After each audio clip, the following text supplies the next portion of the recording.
दोस्तों, आज की कहानी है आत्मनिर्भर सासू माँ।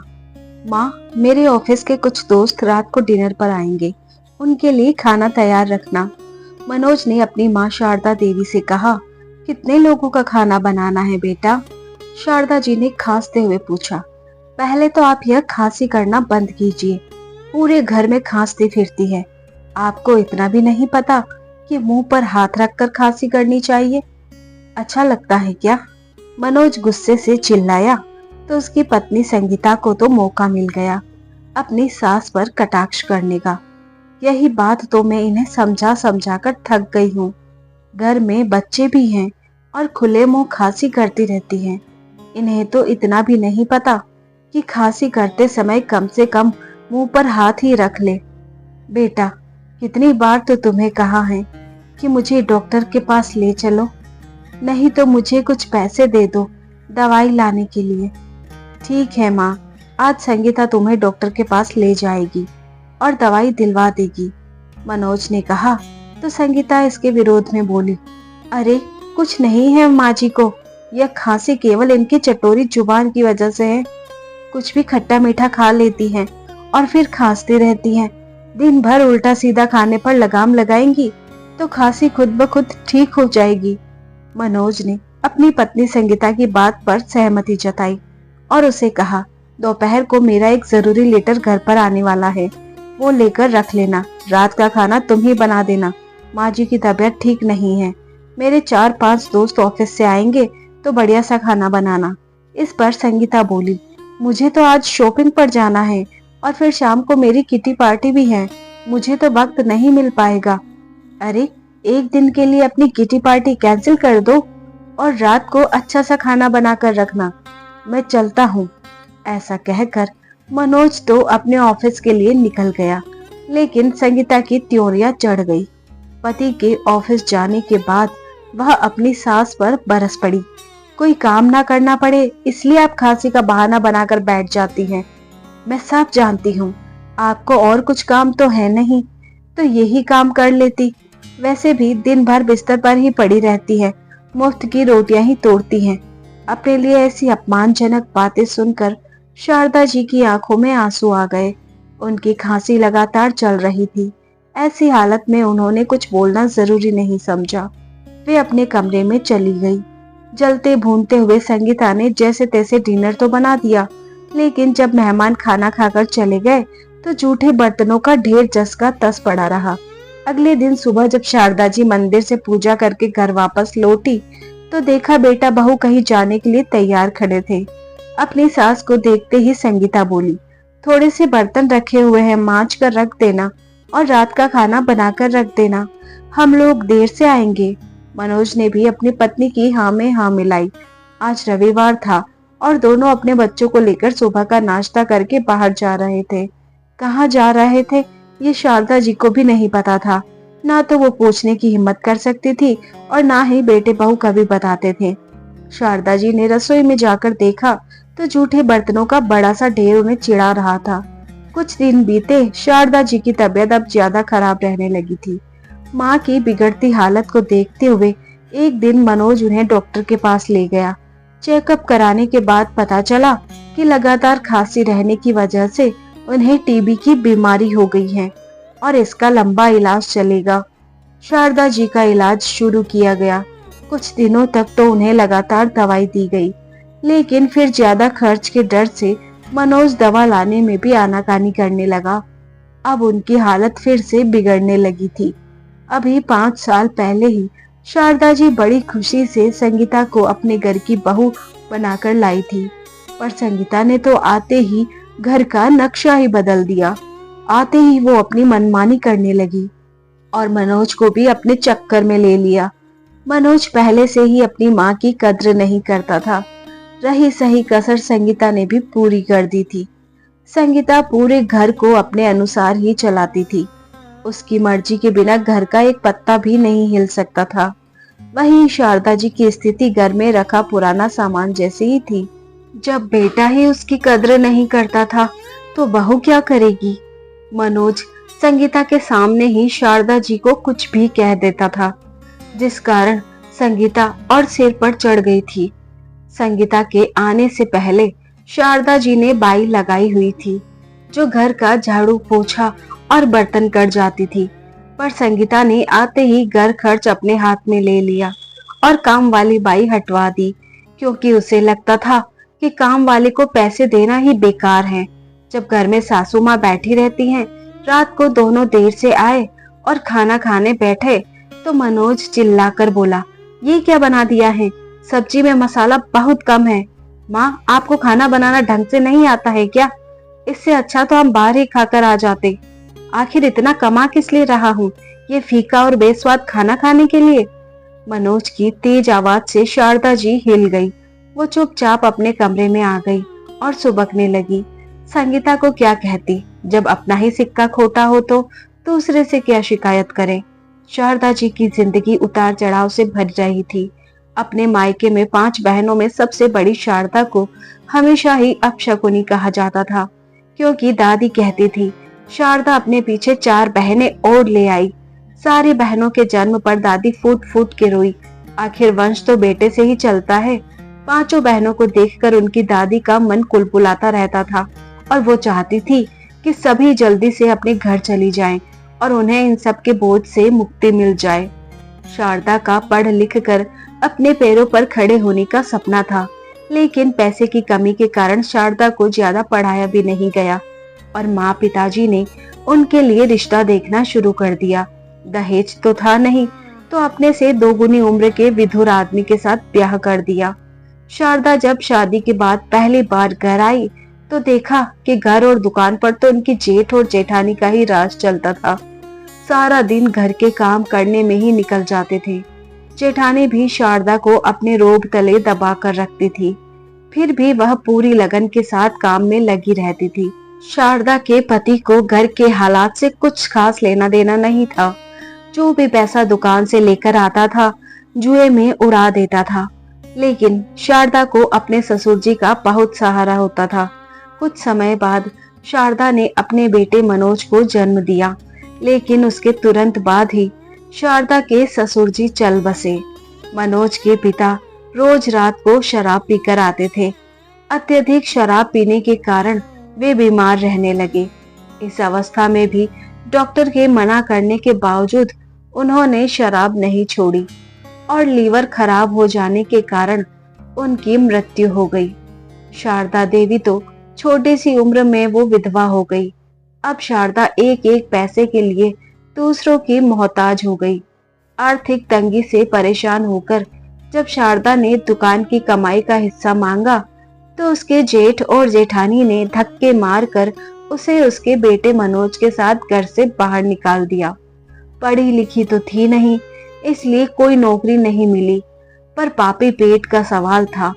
लोगों के यहाँ काम किया, बर्तन मांजे, फिर एक स्कूल में चपरासी बन गई।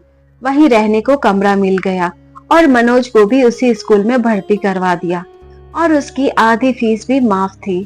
अब शारदा अपने बेटे का पालन करने लगी। उसका स्कूल पूरा होकर कॉलेज शुरू हो गया।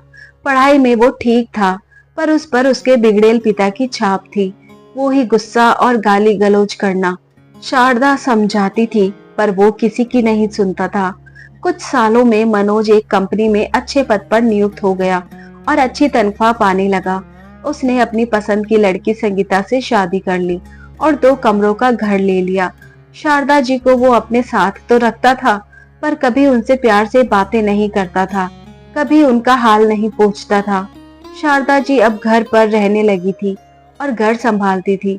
बेटा ढंग से बात नहीं करता था, पर उन्हें 2 समय का खाना तो मिल ही जाता था। संगीता के आने के बाद तो उनकी हालत और भी खराब हो गई। अब वो जाती भी तो कहाँ पर जाती? आखिर उन्हें रहना तो इसी घर में था। उनके मायके में भी अब कोई नहीं रहा। सभी छोटी बहनों की शादियां हो गई थी। वो अपने घर परिवार में सुखी थी और माता पिता इस संसार को छोड़कर जा चुके थे। अब शारदा की तबीयत पहले से भी बदतर होने लगी थी। जितना हो पाता घर का काम कर लेती थी और यदि तबीयत ज्यादा खराब लगती थी तो बिस्तर पर ही पड़ी रहती थी। अपनी सास का यूं पड़े रहना बहू संगीता को बहुत खलता था। उसे लगता था कि उसकी सास केवल उसका खर्चा ही बढ़ा रही है। सोचने लगी जितने की माँ जी की दवाइयाँ आती हैं, उतने में तो मैं एक काम वाली बाई रख सकती हूँ। एक दिन खाना खाने के बाद जब बेटा बहू कमरे में गए, तो संगीता ने अपने पति से कहा, मेरी बहन का दाखिला इसी शहर में हो गया है, तो अब वो हमारे साथ हमारे घर में ही रहेंगी।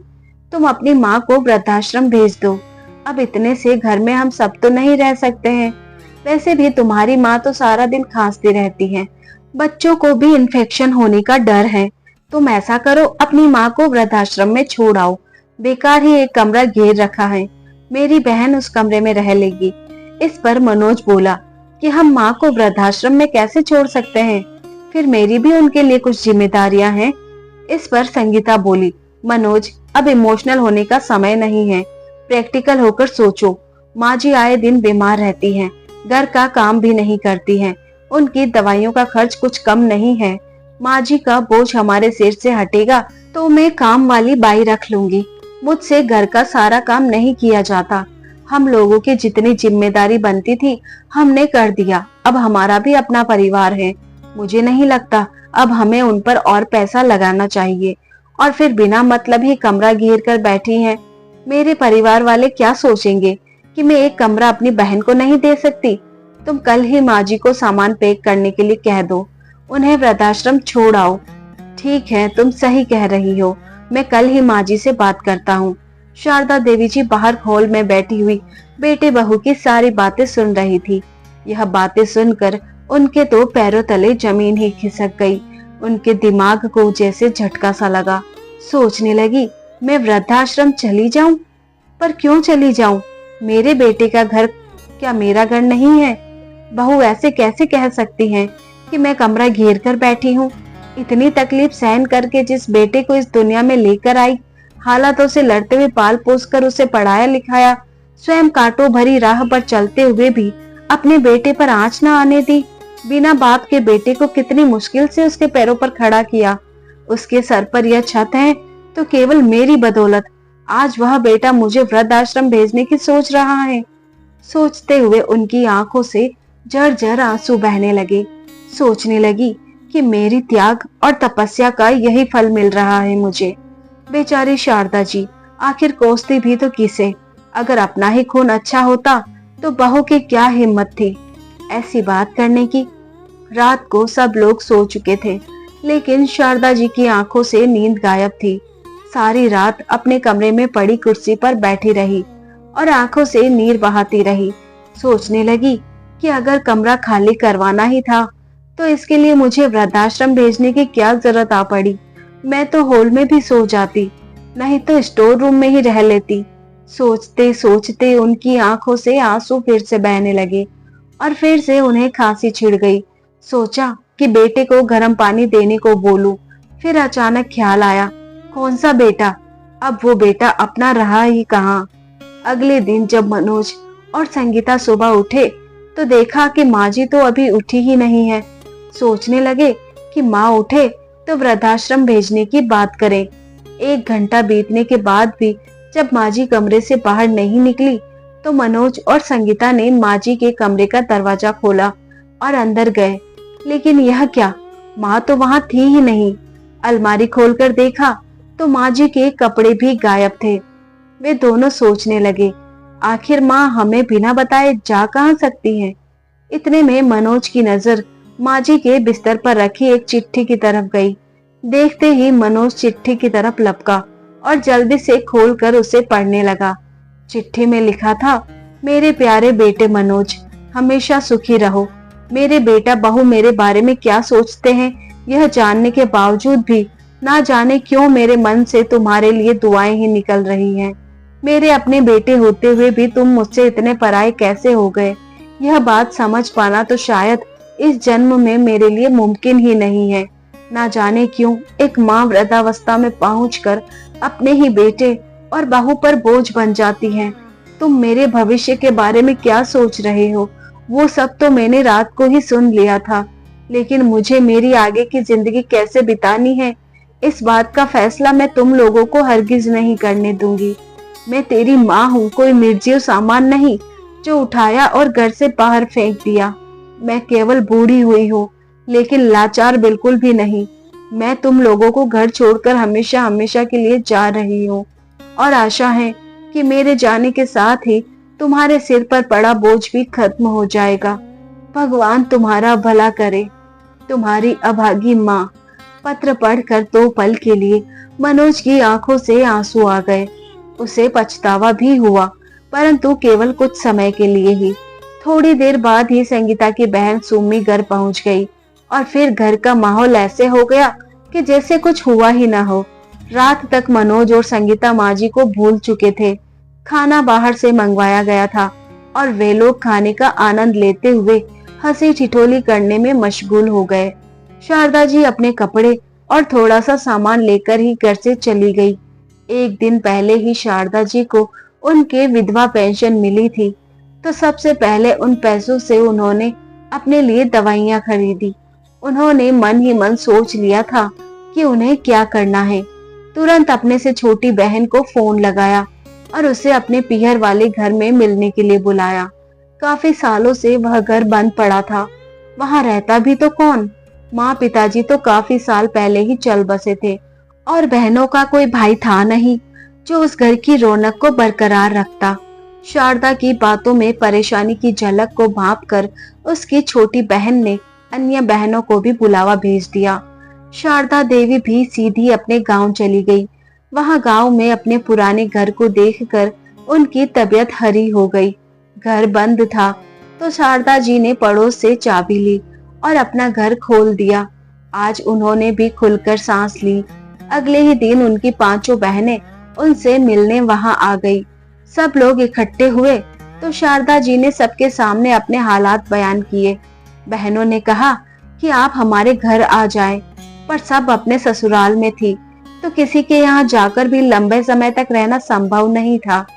सभी ने एक मत से पिताजी का खेत शारदा दीदी को उपहार में दे दिया ताकि वो अपना जीवन यापन कर सके, और थोड़ी नगद राशि भी थी। शारदा जी ने अपनी वर्तमान की आवश्यकताओं को पूरा करने के लिए उन पैसों को रख लिया, लेकिन साथ ही यह वादा भी किया कि भविष्य में वह उनके पैसे वापस लौटा देंगी।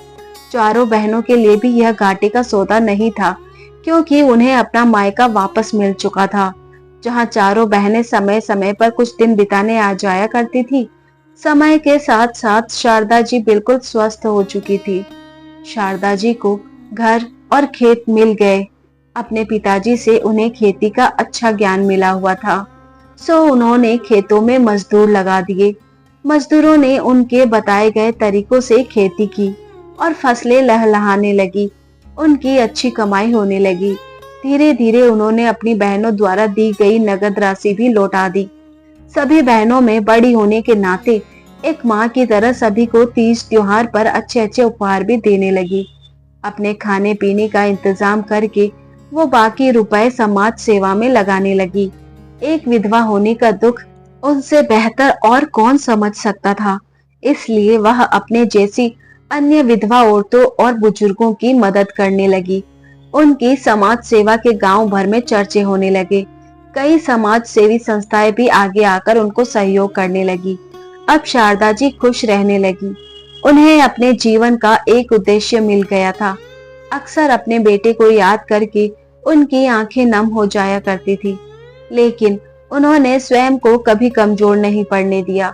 उन्होंने अपने ही घर में लड़कियों के लिए एक विद्यालय खोल लिया, जहां गांव की लड़कियों को निशुल्क शिक्षा दी जाती थी, ताकि गांव की लड़कियां अपने पैरों पर खड़ी हो सके और पढ़ लिख कर अपना भविष्य बना सके। उन्हें अपने पति और बेटे पर निर्भर नहीं रहना पड़े। वे नहीं चाहती थी कि जैसा उनके साथ हुआ ऐसा उनके गांव की अन्य लड़कियों के साथ भी हो। समय के साथ साथ उन्होंने खुद को भी अपडेट किया। कंप्यूटर शिक्षा अर्जित करने की बरसों पुरानी जो इच्छा उनके मन में दबी रह गई थी, उन्होंने उस इच्छा को भी पूरा कर लिया। केवल 2 वर्षों के भीतर ही बेटे के घर में बहू से दबी रहने वाली शारदा देवी जी आज एक सुपर एक्टिव समाज सेविका में परिवर्तित हो चुकी थी। शारदा जी की लोकप्रियता गांव से होकर अब शहरों में बढ़ने लगी थी। उन्होंने छोटी छोटी कोशिशों से बड़े बड़े काम कर दिए। उन्हें कई संस्थानों ने भी सम्मानित किया और सहयोग दिया। एक दिन जब मनोज ने सुबह अखबार खोला तो अपनी माँ की फोटो और लोकप्रियता देखकर उनका सिर चकरा गया। उन्हें बहुत बड़ा सम्मान और नकद राशि मिलने वाली थी। उसे अपनी माँ के बारे में पता चला तो उसने संगीता को बताया। इस पर संगीता मनोज को कहने लगी, हम उनके इकलौते बेटा बहू हैं, वह अपनी जायदाद हमें नहीं देंगी तो किसे देंगी? आखिर शायद आप पर हक तो हमारा ही बनता है। जायदाद के लालच में दोनों गांव के लिए तुरंत रवाना हो गए। पहुंचे तो नौकर ने बताया कि शारदा देवी जी किसी समारोह का उद्घाटन करने के लिए बाहर गई हैं। थोड़ी देर में आती ही होंगी। मनोज और संगीता घर के बाहर निकलकर खेतों में निहारने लगे। हरी हरी फसलें खेतों में लहलहा रही थी। अभी देखकर हैरान थे कि उनकी माँ ने इतने कम समय में इतना सब कुछ कैसे हासिल कर लिया। सोच विचार में डूबे मनोज के विचारों को एकाएक विराम लग गया। जैसे ही कानों में तेज हॉर्न बजने की आवाज आई, पीछे मुड़कर देखा तो मनोज और संगीता की हैरानी का ठिकाना न रहा।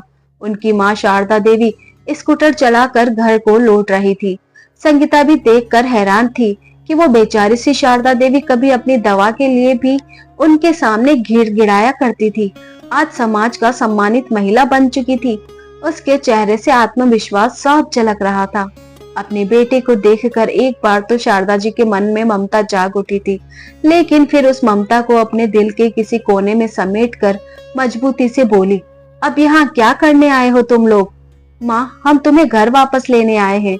हमें अपने किए का बहुत पछतावा है। अब तुम अनजान लोगों के साथ नहीं रहोगी, अपने घर में अपने परिवार के लोगों के साथ रहोगी। अपनी खेती तुम मेरे हवाले कर दो, यह जिम्मेदारी मैं ले लूंगा। मेरे होते हुए मेरी माँ इतना काम करे, अब यह मैं कतई बर्दाश्त नहीं करूंगा। मनोज का साथ देने के लिए संगीता भी बोली, हाँ माँ जी, अब आपके बेटा बहू आ गए हैं, आपको काम करने की कोई जरूरत नहीं है, हम सब संभाल लेंगे। शारदा जी, जो अपने बेटे और बहू को अच्छी तरीके से जानती थी, उनके लालच को तुरंत पहचान गई। मुझे तुमसे इसी बात की उम्मीद थी। जो अपनी सगी माँ को घर से निकालकर बेसहारा कर सकते हैं, वो इन असहाय और बेघर लोगों के बारे में क्या सोचेंगे? लोगों को क्या लगता है मैं तुम्हारे बहकावे में आ जाऊंगी? बेटा, तुम लोगों से ही मैंने सीखा है कि दुनिया में सगे भी अपने नहीं होते। जिन लोगों को तुम पराया कह रहे हो, वे लोग ही हकीकत में मेरे अपने हैं। और हाँ, अब मैं एक आत्मनिर्भर महिला हूँ, अपने बेटे और बहू पर बोझ नहीं हूँ। अपनी इस जिंदगी में मैं बेहद खुश हूँ।